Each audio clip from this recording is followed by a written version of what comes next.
Saudara-saudari yang terkasih dimanapun berada, kiranya dalam keadaan sehat dan sukacita selalu.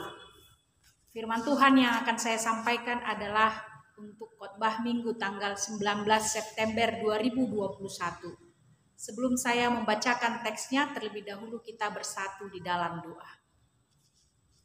Damai sejahtera Allah yang melampaui segala akal, itulah kiranya yang menerangi hati dan pikiranmu untuk mendengarkan firman Tuhan dalam Kristus Yesus Juru Selamat dunia. Amin. Firman Tuhan untuk Minggu 19 September 2021 tertulis dalam Pengkhotbah 10 ayat yang ke-10 sampai ayat yang ke-15. Di dalam nama Tuhan Yesus Kristus, demikianlah pembacaan firman Tuhan. Jika besi menjadi tumpul dan tidak diasah, maka orang harus memperbesar tenaga. Tetapi yang terpenting untuk berhasil adalah hikmat. Jika ular memagut sebelum mantra diucapkan, maka tukang mantra tidak akan berhasil. Perkataan mulut orang berhikmat menarik, tetapi bibir orang bodoh menelan orang itu sendiri. Awal perkataan yang keluar dari mulutnya adalah kebodohan, dan akhir bicaranya adalah kebebalan yang mencelakakan. Orang yang bodoh banyak bicaranya, meskipun orang tidak tahu apa yang akan terjadi, dan siapakah yang akan mengatakan kepadanya apa yang akan terjadi sesudah dia. Jerih payah orang bodoh melelahkan orang itu sendiri, karena ia tidak mengetahui jalan ke kota. Demikianlah pembacaan firman Tuhan.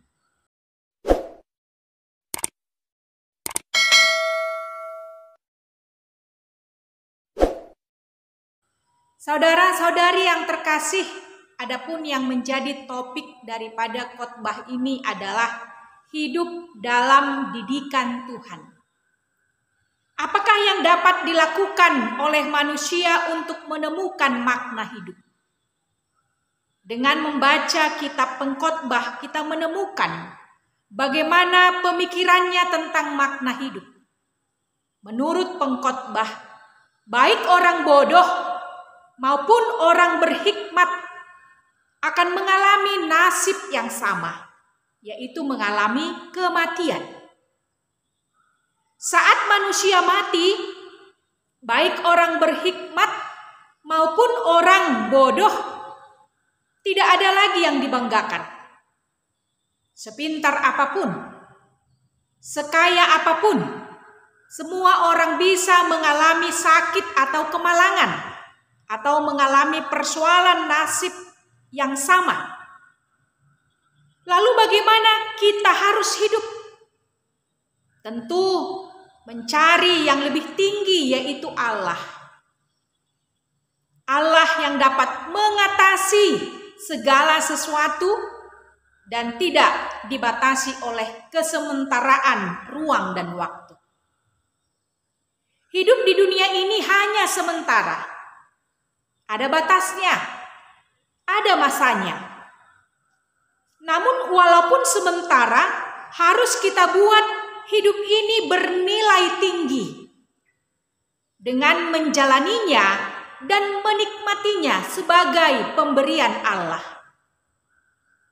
Apa yang kita lakukan dalam hidup ini dan apa yang kita wariskan untuk generasi berikutnya, tentu tidak boleh terlepas dari bagaimana kita mau hidup dalam didikan Tuhan dan bagaimana kita mendidik anak-anak kita di dalam Tuhan.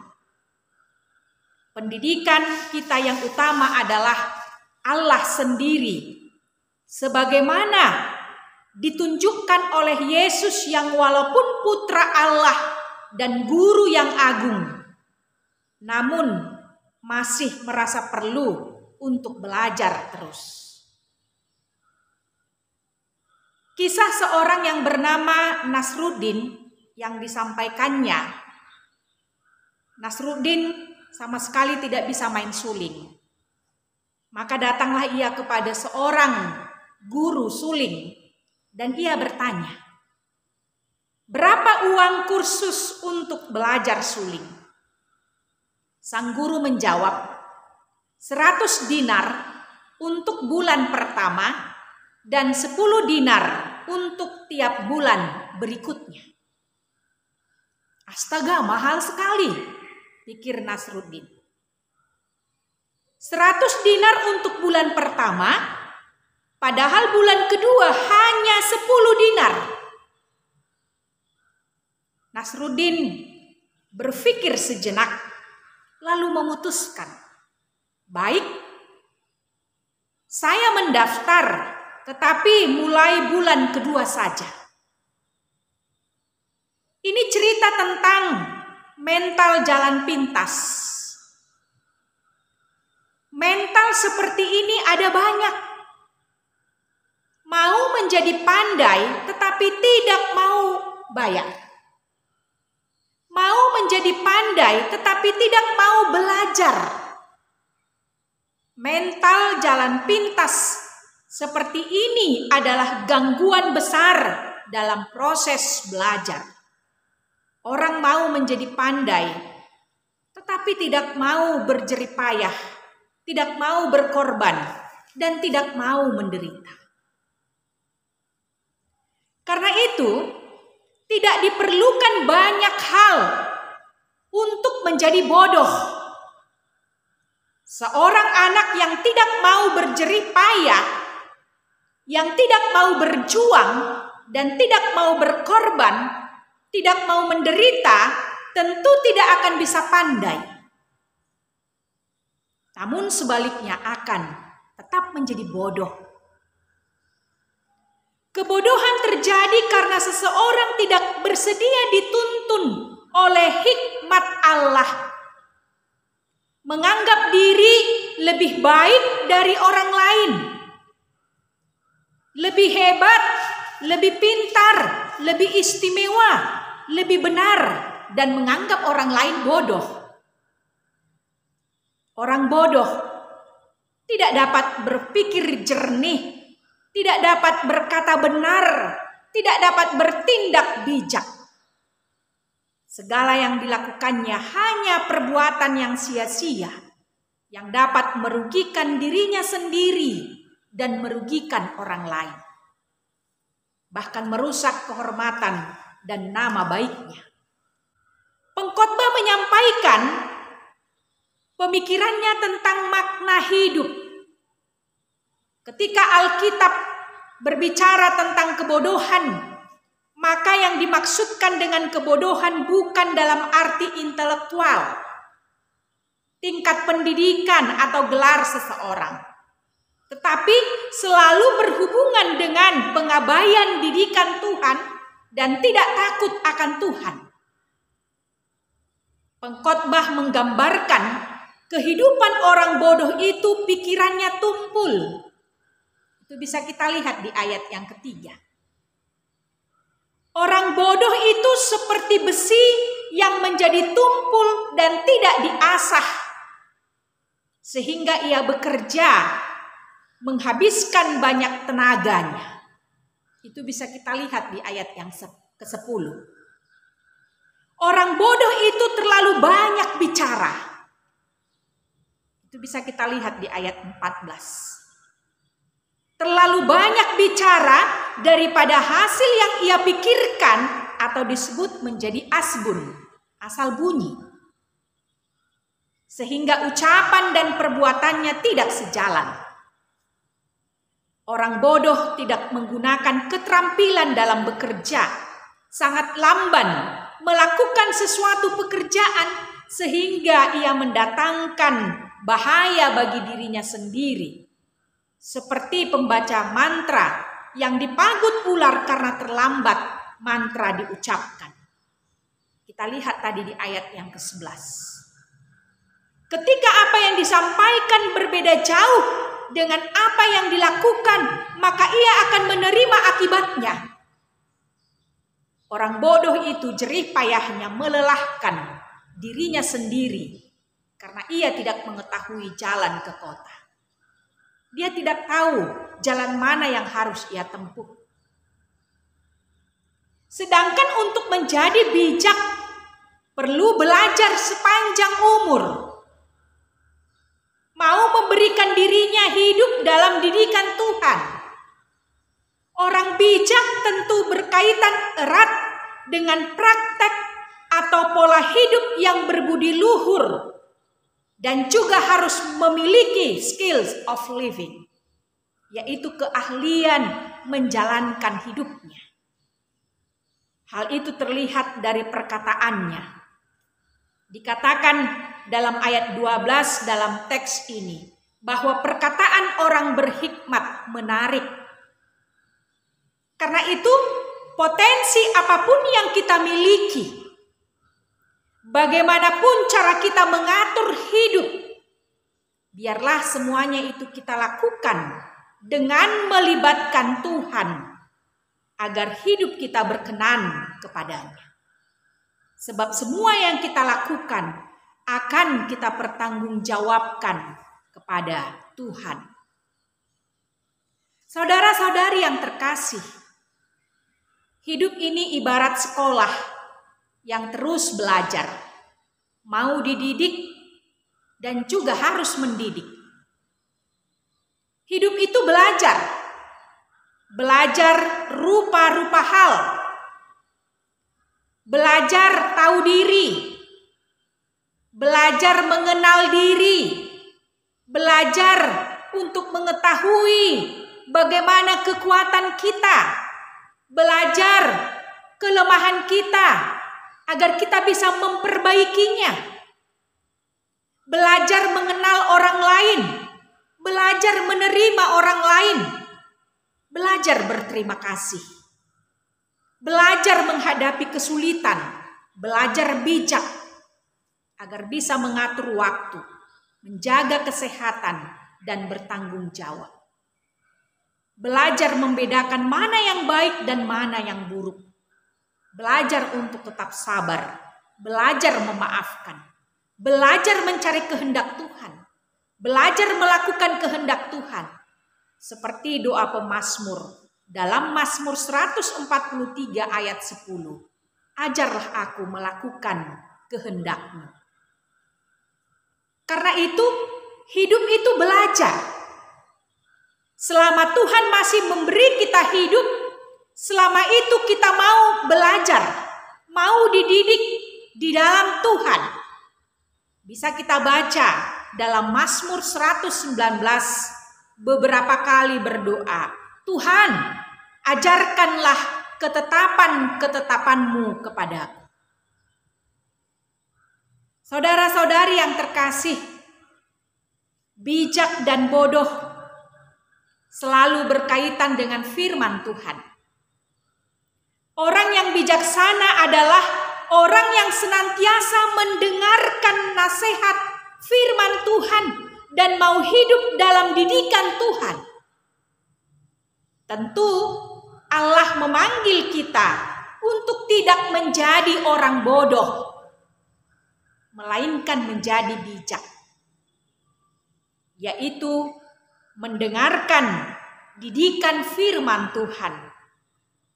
Maka melalui teks ini ada beberapa pesan yang mau disampaikan kepada kita. Yang pertama, mengasah mata kapak agar tidak tumpul. Kalimat ini mau mengingatkan agar kita mau belajar, mau mengasah kemampuan kita, mau mengembangkan skill yang ada di dalam diri kita yang tujuannya untuk mempermudah segala pekerjaan di dalam kehidupan kita.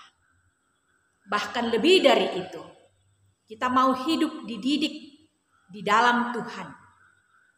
Orang yang tidak mau belajar dan dididik tentu akan merugikan dirinya sendiri dan mendatangkan celaka bagi dirinya sendiri. Karena itu jangan mencari jalan pintas. Mau pandai, tapi tidak mau belajar, tidak mau bayar, dan tidak mau berjerih payah, berkorban dan menderita.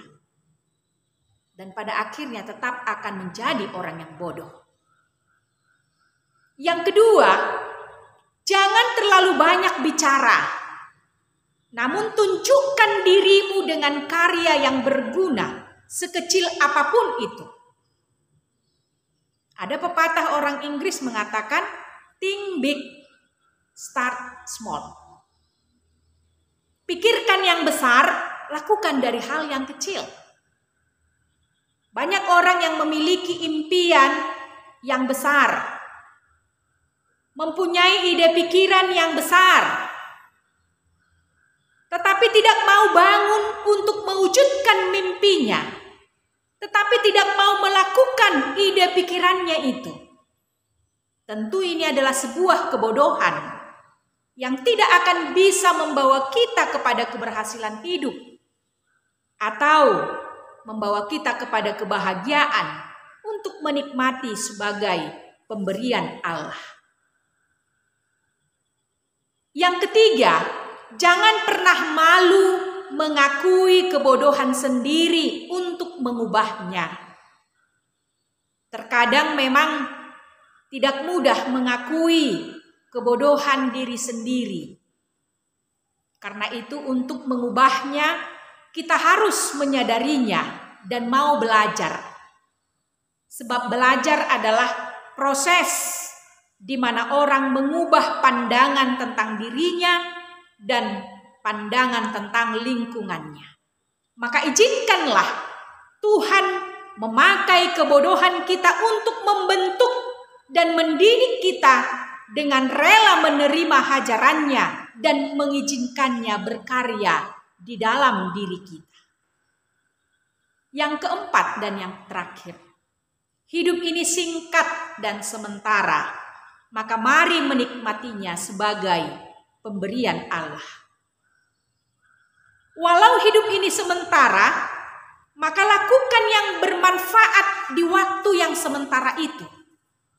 Kendati ia membenci kejahatan, tetapi Tuhan tetap menerbitkan matahari bagi orang yang jahat dan menurunkan hujan bagi orang yang tidak benar. Tuhan tidak menghalangi mereka menikmati kebaikannya. Ia tetap mengasihi semua orang. Karena itu, sebagai orang-orang yang sudah menerima kebaikan Tuhan, marilah kita hidup di dalam didikan Tuhan, hidup sesuai dengan kehendak Tuhan. Sebab apapun yang kita lakukan dan kita hasilkan dalam hidup kita di dunia ini akan kita pertanggungjawabkan kepada Tuhan Sang Pemberi hidup kita. Amin. Kita kembali berdoa.